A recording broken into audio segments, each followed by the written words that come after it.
Right now, electricity is doing something for you. It is keeping your food cold. It is pumping water to your tap. It is keeping someone you love on a ventilator in a hospital 3 miles away.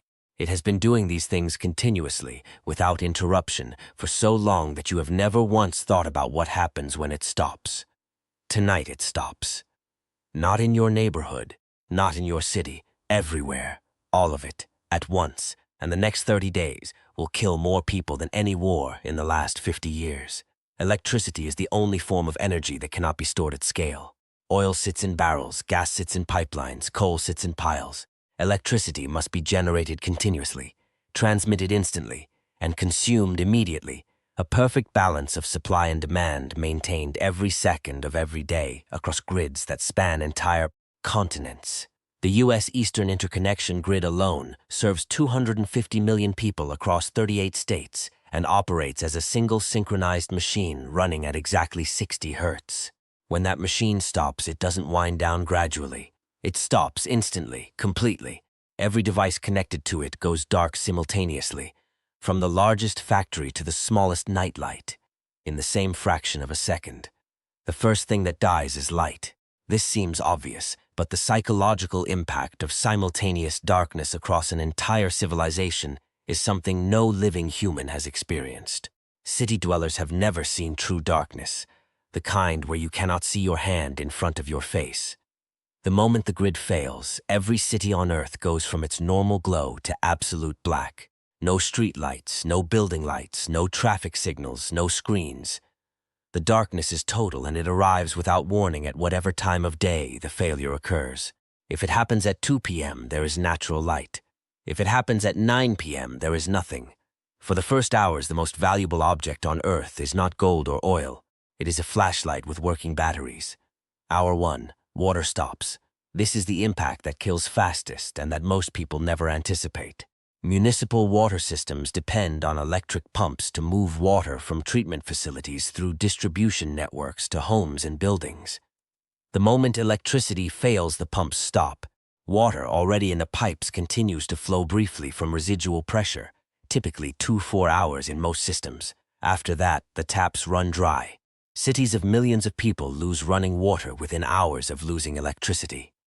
Toilets stop flushing after 1 flush. The tank doesn't refill without water pressure. Hospitals lose running water. Restaurants lose running water. Every building in every city loses running water within hours, and nobody thought to store any because it has never been necessary before.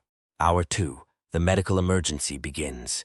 Hospitals have backup generators. This is universally true of every major hospital in the developed world.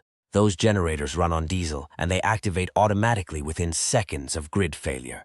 They power critical systems, operating theaters, ICUs, ventilators, life support equipment. What they don't power is everything else. Hospital generators are sized for critical load, not full load. The lights in the hallways may be off, the elevators may be stopped. The administrative systems are definitely down, but the ventilator keeping someone alive is still running. For now, the diesel in most hospital backup generators runs for 72-96 hours. After that, someone has to deliver more diesel, and the trucks that deliver diesel run on diesel that is now being rationed by a government. Managing a civilization-wide emergency with no communication infrastructure, because communications also run on electricity. Hour 6, food begins dying. Every refrigerator and freezer in every home, restaurant, grocery store, and food distribution warehouse in the world stops cooling simultaneously. The food inside doesn't spoil instantly. A well-stocked freezer maintains safe temperatures for approximately 48 hours if unopened. A refrigerator maintains safe temperatures for approximately 4 hours. The 800 million households with refrigerators containing perishable food have a 4-hour window before that food begins spoiling. The global food cold chain, the system of refrigerated trucks, warehouses, and retail cases that keeps fresh food safe between farm and consumer, fails completely within hours. The food that was going to feed cities next week is already spoiling in warehouses that have no power. Hour 12. Communication collapses. Cell towers have backup batteries that typically last 4 to 8 hours. After that, they go offline one by one as their batteries deplete. Landlines that run on copper wire can continue working during power outages, but the switching infrastructure they connect to runs on electricity. The internet, which runs on electricity in every data center and routing facility, begins failing in waves as backup power depletes. Within 12 hours of grid failure, most people have no phone, no internet, no television, and no radio, battery-powered radios being the single exception. The information's environment of the 21st century collapses back to the information environment of the 1890s within half a day. People know what is happening in their immediate physical vicinity and nothing beyond it. Day 1 ends with the death toll already climbing. The people dying on day 1 are the most medically vulnerable, those on home ventilators, home oxygen concentrators, insulin that requires refrigeration, electrically powered medical devices of every kind. The home medical equipment market serves approximately 10 million people in the United States alone. Every one of them had a plan for a brief power outage, backup batteries lasting hours, manual alternatives for some devices. None of them had a plan for permanent grid failure, because permanent grid failure wasn't in anyone's planning scenario. By the end of day 1, the death toll from medical device failures alone is in the thousands globally. By day 3, it will be in the tens of thousands. Day 3. The heating and cooling crisis is acute. In summer, an electricity failure means no air conditioning. In cities where summer temperatures exceed 40 degrees Celsius, Phoenix, Baghdad, Delhi, Lagos, the absence of air conditioning is a medical emergency within hours for the elderly, the very young, and anyone with cardiovascular or respiratory conditions. The 2003 European heat wave killed 70,000 people over 2 weeks when temperatures were 6 to 8 degrees above normal and air conditioning was merely expensive rather than non-existent. An electricity failure in summer in a hot city is a mass casualty event measured not in individuals but in populations. In winter, the same logic applies in reverse. No electric heating, no electric heat pumps, no thermostat-controlled systems of any kind. The temperature inside buildings equalizes with the temperature outside within 24-48 hours.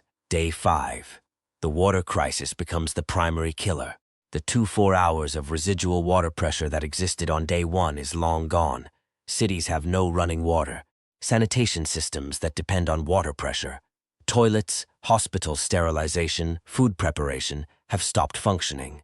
The diseases that running water prevents, cholera, typhoid, dysentery, haven't appeared yet, but their conditions have been perfectly created. Every urban population on Earth is now accessing water the way humans accessed it before modern infrastructure, from whatever natural sources exist nearby, shared among however many people are, competing for them, without any of the treatment systems that made that water safe.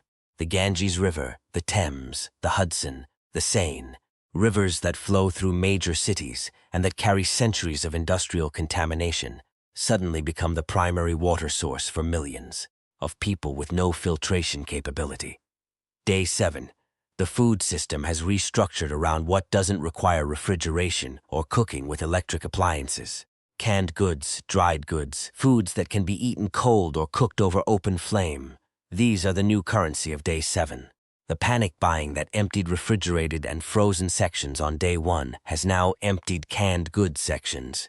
The items still on shelves are the items nobody wanted before the outage. Dried lentils, canned sardines, powdered milk, things that seemed unappetizing when fresh food was available and now seem like survival. Rural populations with access to wood for fires, with root cellars and preserved food stores, with agricultural land and livestock. These populations are dramatically more food secure than urban populations in the most technologically advanced cities on Earth.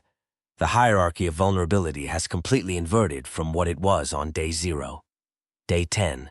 Governments that can still function, those operating on independent power sources, military generators, or in regions where some grid segments have been manually isolated and maintained, are beginning to triage the population in ways that no democratic government has ever had to triage a population before. Who gets the diesel for the generator, the hospital serving 500 patients, or the water pumping station serving 50,000 people? Who gets the working communication infrastructure? the military coordinating response, or the civilian population trying to find their families. The decisions being made in emergency bunkers on day 10 are the decisions that moral philosophers spend careers theorizing about, and that emergency managers spend careers hoping they never have to make. They are being made now, under pressure, without adequate information, by people who are also personally terrified. Day 14. The partial restoration begins. Electricity grids are not single objects. They are networks of generation facilities, transmission lines, and distribution infrastructure. Restoring them after a complete failure requires bringing generation back online in a specific sequence, a process called a black start, that takes days to weeks for individual grid segments. The engineers who know how to do this are among the most valuable people on Earth on day 14, and getting them to the right facilities without functioning transportation infrastructure is the central logistical challenge of the restoration effort. The first areas to get power back are those closest to generation facilities that can black start independently: hydroelectric dams, certain nuclear plants, some gas peakers. These islands of electricity in a dark world become the most important geographic locations on Earth. People move toward them the way ancient people moved toward water. Day 20. Partial power has been restored to approximately 15% of the population in developed nations, enough to restart critical water and communications infrastructure in those areas. The contrast between the electrified 15% and the dark 85% is creating population movements of historic scale. People toward light the same way they walk toward water. The cities that have partial power are receiving influxes of displaced people that the restored infrastructure cannot support.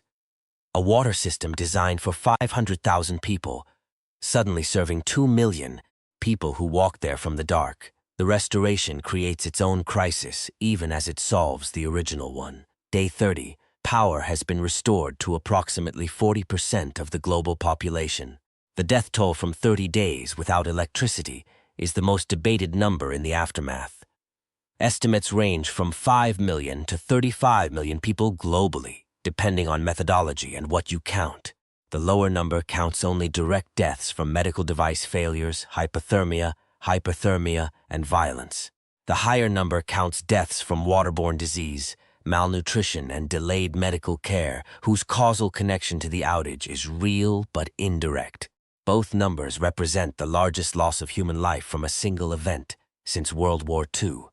Every one of those deaths was preventable. Every one of them happened because a civilization that depends on a single point of failure for its most critical systems built no meaningful backup for that failure. The lesson of 30 days without electricity is not that electricity is dangerous. It is that dependency without resilience is dangerous. Electricity is the most useful thing human beings have ever created. It has extended lives, connected communities, and made possible levels of comfort and capability that no previous generation could imagine. The problem was never electricity. The problem was building an entire civilization on a single system with no backup, and then forgetting that the backup was missing. The world that comes back online after day 30 is a world that knows, for the first time in living memory, what it built its life on, and what it feels like when that foundation disappears. Whether that knowledge changes anything is the question that determines what kind of world Day 31 becomes. Subscribe, because the next scenario is already charged and waiting.